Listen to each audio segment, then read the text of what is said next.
Hallo und herzlich willkommen. In diesem Video erfahrt ihr, wie man das Layout eines MFP-Clients wechselt. Als erstes benötigen wir das Skin Package. Dies könnt ihr auf unserer Download-Seite download.geniusbytes.com herunterladen. Als nächstes wechseln wir in das Programmverzeichnis des Servers. Die Ordner, aus denen die Skins geladen werden, findet ihr unter Conf, CDTS, Client, Skin, Embedded MFP. Jeder dieser Ordner steht für einen Hersteller. Falls ihr nicht genau wisst, welcher dieser Ordner der richtige ist, haben wir für euch eine kleine Übersicht in einer Textdatei vorbereitet. In dieser Liste seht ihr alle unterstützten Hersteller der Embedded Clients. Die Skin-Ordner für die Web-Clients sind an einer anderen Stelle zu finden, dazu später mehr.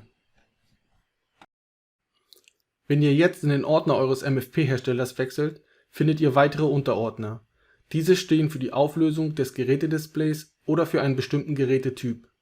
Bevor ihr das Skin-Package einspielt, erstellt zuvor eine Sicherheitskopie.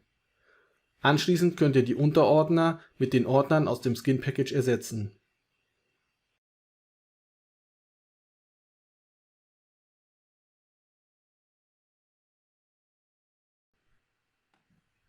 Im letzten Schritt aktualisieren wir den Client mit dem neuen Skin.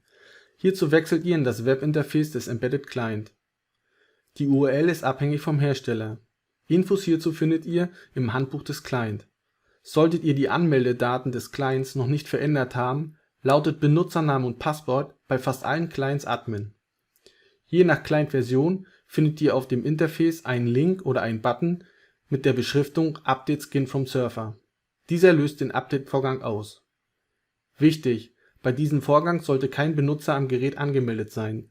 Außerdem wird die Startseite mancher Embedded Clients erst nach dem ersten Login aktualisiert. Web-Clients sind eigenständige Installationen, die nicht auf dem Genius-Surfer installiert werden müssen. Um das Skin-Package eines Web-Clients auszutauschen, müssen wir in das Programmverzeichnis des Clients wechseln.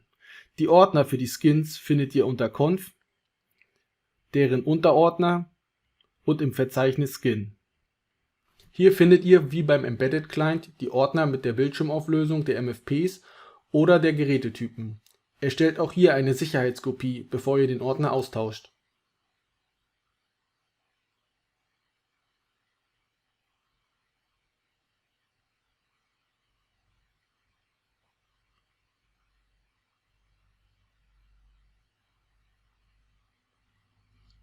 Damit das neue Skin-Package auf dem Web-Client angewendet wird, muss der Dienst des Clients neu gestartet werden. Dies macht ihr am besten in der Diensteverwaltung des Servers. Bitte beachtet, dass einige Maschinen einen Cache haben und das neue Layout erst nach einem Neustart laden. Das war's auch schon. Solltet ihr noch Fragen haben, könnt ihr uns gern kontaktieren.